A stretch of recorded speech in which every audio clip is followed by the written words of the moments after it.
નમસ્કાર વિદ્યાર્થી મિત્રો, ધોરણ 11 કોમર્સ, વિષય નામાના મૂળ તત્વો, પ્રકરણ નંબર 4 આમ નોંધ.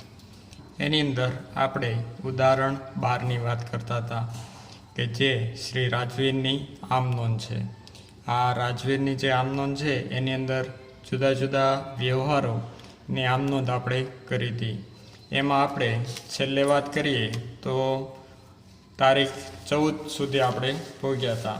આ 14 તારીખ છે એમાં બિનઆર્થિક વ્યવહાર છે એવી નોંધ આપણે કરી હતી કે બિનઆર્થિક વ્યવહાર હોય તો એની નોંધ નામાના ચોપડે થતી નથી, માત્ર આર્થિક વ્યવહાર હોય એની જ તે આમ નોંધના ચોપડાની અંદર નોંધ થાય છે. તો આ 14 તારીખ છે એની આપણે નોંધ કરીશું નહીં, કારણ કે બિનઆર્થિક વ્યવહાર છે, બિનઆર્થિક વ્યવહાર હોય તો એની નોંધ થતી નથી. આગળ આપણે વાત કરીએ તારીખ 15. તો 15 તારીખની અંદર ભૌતિક પાસેથી અડધી રકમનો ચેક મળ્યો અને રોકડ વટાવ કાપી આપ્યો. હવે ભૌતિક છે એ આપણને અડધી રકમનો ચેક આપે છે, એટલે આપણે ચેક કરવાનું જે આમનોંધ લખ્યું હોય એમાં કે ભૌતિક કઈ આમનોંધમાં છે. તો આપણે જોઈએ તો ભૌતિક છે એ અહીંયા છે, ભૌતિક 23,400.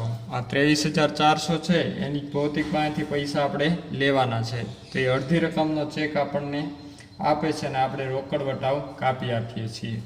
એટલે એમાં જોઈએ આપણે ભૌતિક છે એની રકમ કેટલી છે તો કે 23,400. એટલે આ છે વ્યવહાર 15મો, તેની ગણતરી લખીએ ભૌતિક. આ ગણતરી તમે સાથે લખતા જાજો એટલે ખ્યાલ આવે કે કઈ રીતના રકમ આવે છે. આ 23,400 એને ભાગ્યા 2 એટલે અડધી રકમ કરવાની છે, એટલે 23,400 ભાગ્યા 2 એટલે 11,700. આ 11,700 છે એમાં રોકડ વટાવ કાપી આપવાનો છે. તો આ જે તારીખ છે ભૌતિક એ 10 તારીખમાં છે, તો 10 તારીખમાં 10% રોકડ વટાવ છે, એટલે આના 10% કરીએ તો 10% તો 11,70 આવશે. આ છે રોકડ વટાવ છે 10%. હવે 11,700 માઇનસ 11,70 બરાબર આવશે 10,530, 10,530. તો આ જે પૈસા છે એ કોણ આપે છે તો કે આ પૈસા ભૌતિક આપે છે, એટલે ભૌતિક ખાતે આવશે આ 10,300. તો એની આમ નોંધ આપણે જોઈએ કે જે આમ નોંધ આપણે લખવાની છે 15 તારીખમાં કે બેંક છે એ બેંક થ્રુ અડધી રકમનો ચેક આવે છે, એટલે બેંક ખાતે ઉધાર, પછી આપણે વટાવ આપ્યો, વટાવ ખાતે ઉધાર અને આપનાર ભૌતિક છે એટલે તે ભૌતિક ખાતે. ભૌતિક ખાતે આપણે હમણાં ગણતરી કરી એટલે આવ્યા હતા 11,700. એની અંદર બેંક ખાતે કેટલા આવે તો કે 10,530 અને વટાવ ખાતે આવશે 11,70. અહીંયા બાબત જેમાં લખવાનું ભૌતિકે અડધી રકમનો ચેક આપ્યો તેના પછી આગળની તારીખ 16 તારીખ નિરાલીએ પરત કરેલ તારીખ 13નો માલ કૃતિને મોકલી આપ્યો. હવે માલ કૃતિને મોકલી આપીએ એટલે કૃતિ લેનાર, તો કૃતિ ખાતે ઉધાર 16 તારીખ કૃતિ ખાતે ઉધાર. હવે કૃતિ લેનાર છે, આપણે કૃતિને ક્યારે મોકલ્યો હોય તો કે કૃતિ પાસેથી આપણે ખરીદ્યો હોય પછી આપણે કૃતિને મોકલીએ, એટલે એને શું કહેવાય તો કે ખરીદ પરત. એટલે ખરીદ તે ખરીદ પરત ખાતે. હવે આ કૃતિ છે એને આપણે મોકલો પણ નિરાલીએ આપણને પરત કરેલો, એટલે વેચાણ પરત હતું એ. તો નિરાલી છે એ કઈ આમ નોંધમાં છે એ આપણે જોવાનું, તો અહીંયા આમ નોંધમાં નથી. પછી અહીંયા જોઈએ તો આ નિરાલી છે એ અહીંયા જોઈ રહ્યું, આપણે પેન્સિલથી આરવાર જોતા જઈએ કે નિરાલી કેટલા છે તો કે 8,100 છે. આ 8,100 છે એમાં નિરાલી આપણને આપેલી છે. પછી આગળ આપેલું છે નિરાલી આપણને તો કે નિરાલી બીજે કાંઈ આપણને જોવા મળતી નથી. હવે 8 100 છે એ, અને બીજું નિરાલી અહીંયા જોવા મળે છે 650. આ બે જગ્યાએ નિરાલી છે. પહેલાં જે નિરાલી હતી એના પૈસા કેટલા હતા? તો કે 8100, અને પછી નિરાલી હતા એના પૈસા તો કે 650. એટલે ગણતરી આ વ્યવહાર છે કેટલી તારીખનો? તો કે 16 તારીખનો. તો 16 તારીખની ગણતરી કરીએ. નિરાલી પહેલાં હતા 8100 અને માઇનસ 650 અહીંયા આપેલા છે 650, એટલે બરાબર કેટલા આવે જોઈએ? 8100 માઇનસ 650 બરાબર આવશે 7450. હવે અહીંયા આપણને શું કીધું છે? તો કે નિરાલીએ પરત કરેલ માલ કૃતિને મોકલી આપ્યો. હવે નિરાલીએ પરત જે માલ કરેલો છે એ આપણે કૃતિને મોકલી આપેલો છે. તો અહીંયા જે ગણતરી છે એ ગણતરી આપણે 13 તારીખમાં જોઈ જોઈએ કે કેટલાનો માલ છે? તો કે 650નો માલ છે. હવે 650નો માલ છે એની વાત કરીએ કે 650નો માલ જે નિરાલીએ આપણને આપ્યો હતો એ નિરાલીએ આપેલો માલ આપણે કોને મોકલી આપ્યો? તો કે કૃતિને મોકલી આપ્યો. એટલે અહીંયા જે ગણતરી છે એ આ નિરાલીની નથી કરવાની, પણ અહીંયા કૃતિની ગણતરી કરવાની છે. એટલે 650 છે એની વાત કરીએ તો આ 650 વાળો માલ છે એ પાછો 9 તારીખમાં જોવાનું કે નિરાલીને 15000નો માલ 20% નફો ચડાવી 10% વેપારી વટાવે 10% રોકડ વટાવે વેચ્યો. અહીંયા કીધું છે કે 16 તારીખનો જે વ્યવહાર છે એનો સંબંધ 13 તારીખ હારે છે અને 13 તારીખનો સંબંધ 9 તારીખ હારે છે. એટલે આપણે મૂળ તો 9 તારીખમાં જોવાનું કે 9 તારીખમાં જે ખરીદ કિંમત હતી એ ખરીદ કિંમત ઉપર 20% નફો ચડાવેલો છે અને માલ વેચેલો છે. એટલે 15000નો જે માલ હતો આપણે 9 તારીખની જો અહીંયા ગણતરી રહી કે 15000નો માલ હતો એ કેટલામાં વેચ્યો? તો કે 16200માં વેચેલો છે.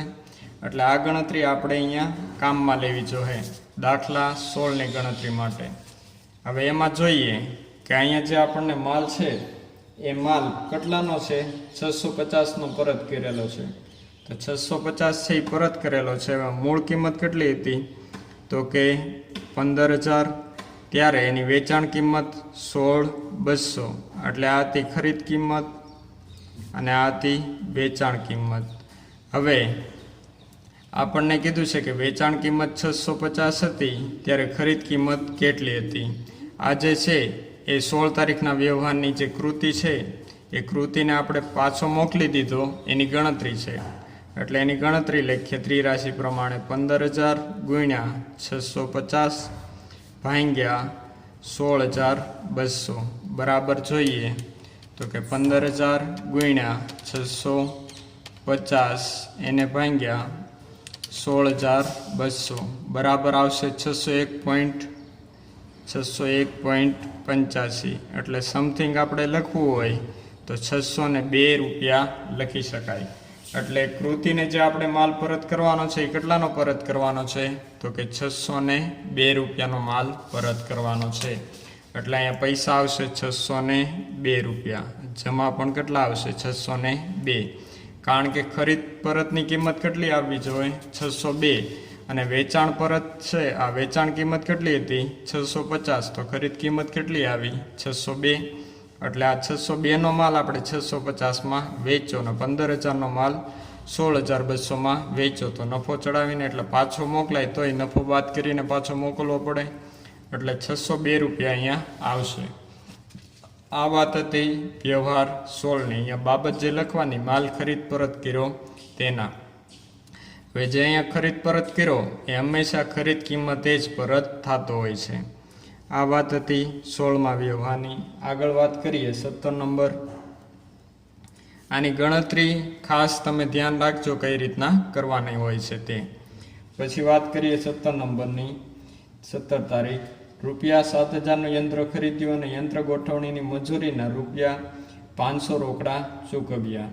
હવે અહીંયા યંત્ર ખરીદ્યું છે અને મજૂરીના 500 રોકડા ચૂકવ્યા છે.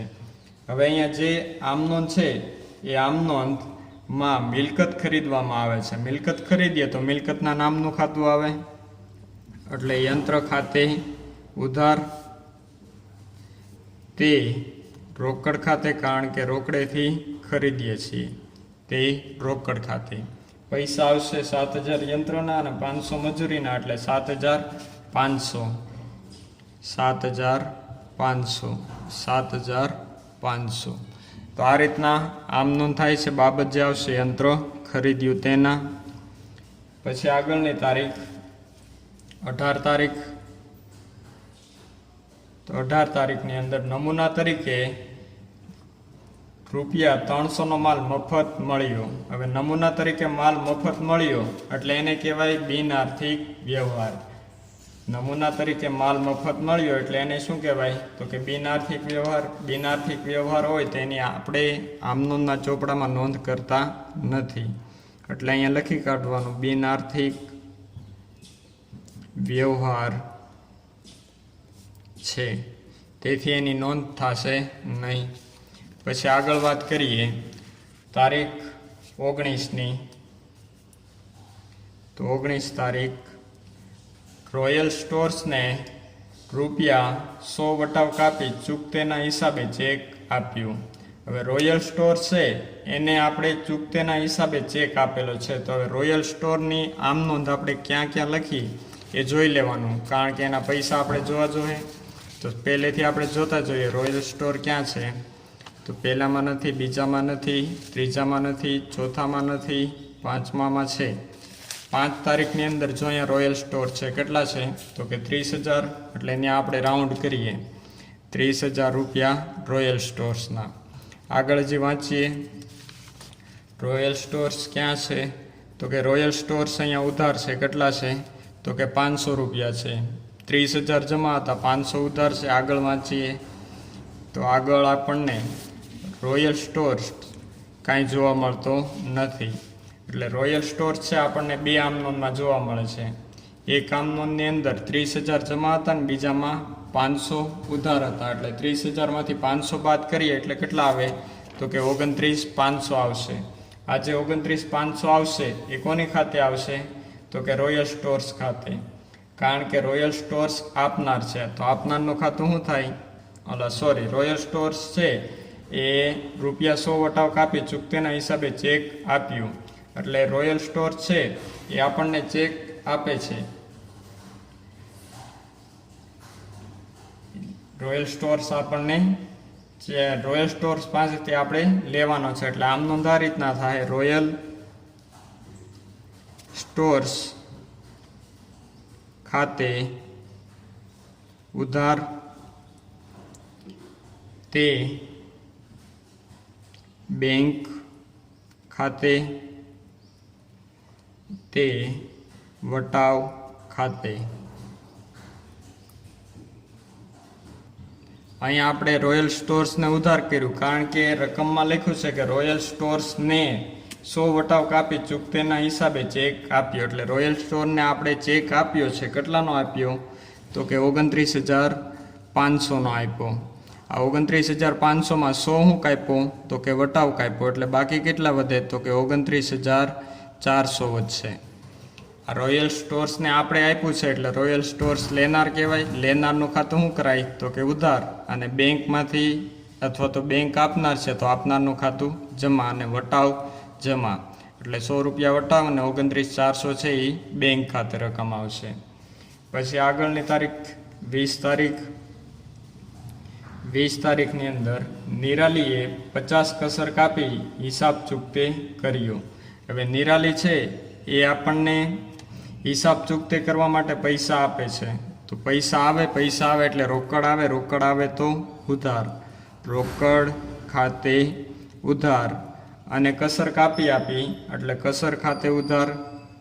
કસર ખાતે ઉધાર અને આપનાર કોણ છે? તો કે નિરાલી, એટલે તે નિરાલી ખાતે.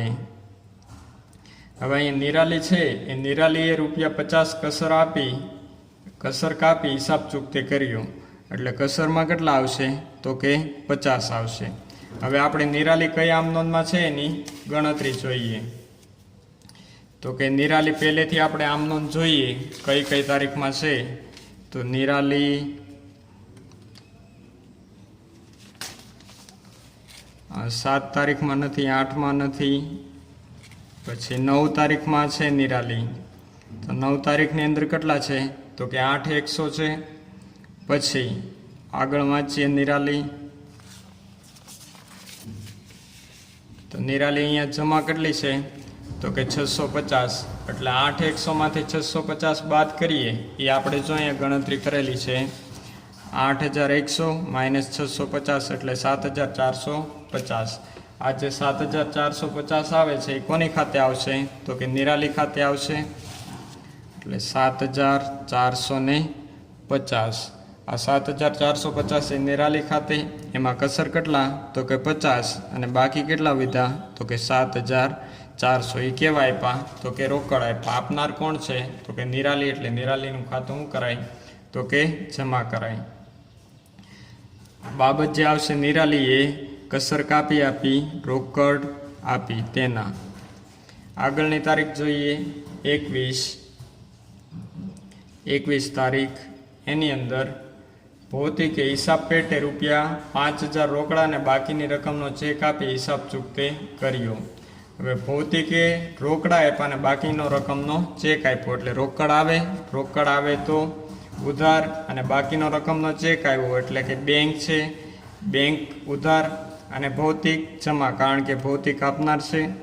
એટલે આમનું લખીએ રોકડ ખાતે ઉધાર, બેંક ખાતે ઉધાર, અને તે ભૌતિક ખાતે, કારણ કે ભૌતિક આપનાર છે, ભૌતિક ખાતે ભૌતિક આપનાર છે. હવે પૈસા આપણે ગણતરીમાં જોઈએ કે ભૌતિક કઈ આમ નોંધમાં છે. તો ભૌતિક અહીંયા છે ઉધાર 23400. પછી આગળ જોઈએ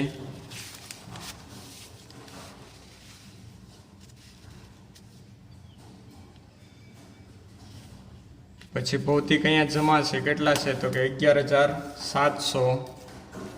11700. પહેલાં તો એ કેટલા હતા? 23400.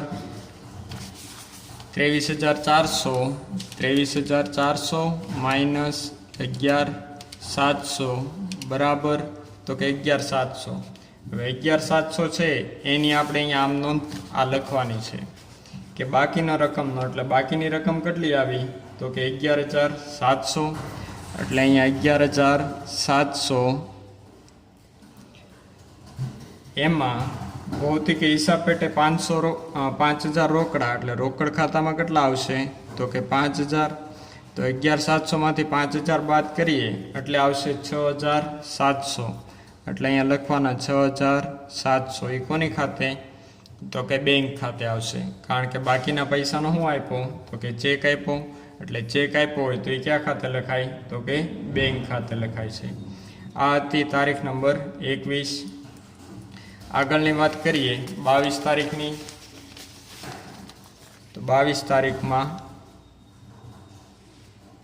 4000નો માલ આગમાં નાશ પામ્યો, જેનો વીમા કંપનીએ 3000નો દાવો મંજૂર કર્યો. નાશ પામેલા માલના વેચાણની ₹200 ઉપજ મળી. એની આપણે ગણતરી જોઈએ કે જે માલ આપણને નાશ પામ્યો છે.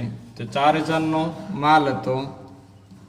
એટલે આ 4000 રૂપિયાનો જે માલ છે એ માલ શું થયો? તો કે આગમાં નાશ પામ્યો છે. તો આગમાં નાશ પામેલો માલ છે તો એને શું કહેવાય? ખરીદી. માલની અન્ય રીતે જાવક. માલની અન્ય રીતે જાવક એટલે ખરીદી શું થાય? તો કે જમા થાય. આગમાં નાશ પામ્યો એટલે માલની અન્ય રીતે જાવક, ને માલની અન્ય રીતે જાવક હોય તો ખરીદી શું કરાય? તો કે જમા. એટલે 4000 રૂપિયા ખરીદી જમા આવશે. પછી આગળ વાંચીએ 3000નો દાવો મંજૂર કર્યો વીમા કંપનીએ. એટલે વીમા કંપની ખાતે 3000 રૂપિયા. પછી નાશ પામેલ માલ વેચાણના 200 ઉપજ મળી. તો 200 રૂપિયા ઉપજ મળી એટલે રોકડ આવે. તો રોકડ ખાતે 200 રૂપિયા. આગળ આપણને કાંઈ રકમ આપી નથી. હવે 4000 રૂપિયા છે એ ખરીદ ખાતે જમા આવશે. 3000 રૂપિયા વીમા કંપની ખાતે આપણે લેવાના છે. લેવાના એટલે લેણું આમ નોંધમાં કરાય ઉધાર. અને રોકડ આવે છે. રોકડ આવે તોય શું કરાય? તો કે ઉધાર. હવે 3200 થયા. કેટલા 4000માં ઘટે? તો કે 800 ઘટે છે. ₹800 ઘટે તો આને શું કહેવાય? તો કે નુકસાન કહેવાય. આગથી જે થયું છે એ નુકસાન. તો આપણી આમ નોંધ આ રીતના બનશે કે વીમા કંપની ખાતે ઉધાર 3000, રોકડ ખાતે ઉધાર 200, આગથી થયેલ નુકસાન ખાતે ઉધાર 800, તે ખરીદ ખાતે જમા ₹4000. એની આમ નોંધ લખીએ કે વીમા કંપની ખાતે ઉધાર ₹3000, પછી રોકડ ખાતે ઉધાર ₹200, આગથી થયેલ નુકસાન ખાતે ઉધાર 800, તે ખરીદ ખાતે કેટલા આવશે? તો કે ટોટલ રકમ આવે એટલે ₹4000. આ ખરીદ ખાતે આવશે કારણ કે માલની અન્ય રીતે જાવક છે. માલની અન્ય રીતે જાવક એટલે ખરીદીમાં ઘટાડો, ખરીદ ખાતું જમા. અહીંયા બાબત જે લખવાની, આગથી થયેલ નુકસાન વીમા કંપનીએ મંજૂર કર્યું તેના. આગળની તારીખ જોઈએ, 23 તારીખ. હવે 23 તારીખની અંદર વેચાણ કિંમત પર 20% નફો મળે તે રીતે 5000ની મૂળ કિંમતનો માલ રોકડેથી વેચ્યો. હવે વેચાણ કિંમત પર 20% નફો મળે એ રીતના આપણે માલ વેચેલો છે. એટલે અહીં એક ગણતરી કરવાની. ધારો કે વેચાણ કિંમત છે, ₹100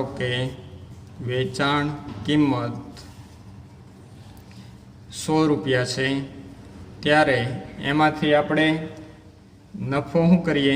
તો કે બાદ કરીએ. એટલે ₹20 નફો, 20% કીધું એટલે ₹20 નફો બાદ કરીએ. એટલે આ છે ₹80. એ શું આવી? તો કે ખરીદ કિંમત અથવા તો મૂળ કિંમત આવી. એટલે અહીંયા શું કીધું? તો કે વેચાણ કિંમત પર 20% નફો મળે એ રીતે. એટલે વેચાણ કિંમત છે એના 20% એટલે ₹20. ₹20 બાદ કરીએ એટલે મૂળ કિંમત કેટલી આવી? તો કે 80. એટલે મળે તે રીતના 5000ની મૂળ કિંમતનો માલ રોકડેથી વેચ્યો. એટલે આપણે અહીંયા ત્રિરાશિ મૂકીએ કે મૂળ કિંમત અને વેચાણ કિંમત. હવે મૂળ કિંમત 80 હતી ત્યારે વેચાણ કિંમત કેટલી હતી? 100 હતી. હવે મૂળ કિંમત કેટલી આપી અહીંયા? તો કે 5000. ત્યારે વેચાણ કિંમત કેટલી આવે? એમ ત્રિરાશિ મૂકીએ તો 5000 ગુણ્યા 100 ભાગ્યા 80 બરાબર 5000 ગુણ્યા 100 ભાગ્યા 80 બરાબર આવે 6250. તો આ 6250 છે એટલાનો આપણે માલ છે એ માલ આપણે રોકડેથી વેચેલો છે એમ આપણે કહી શકીએ 6250નો. તો અહીંયા આપણે આમ નોંધની જે ગણતરી કરી એ ગણતરી પ્રમાણે આપણે આમ નોંધ લખીએ કે માલ વેચ્યો છે એટલે રોકડ આવે. રોકડ આવે તો ઉધાર, એટલે રોકડ ખાતે ઉધાર, તે વેચાણ ખાતે.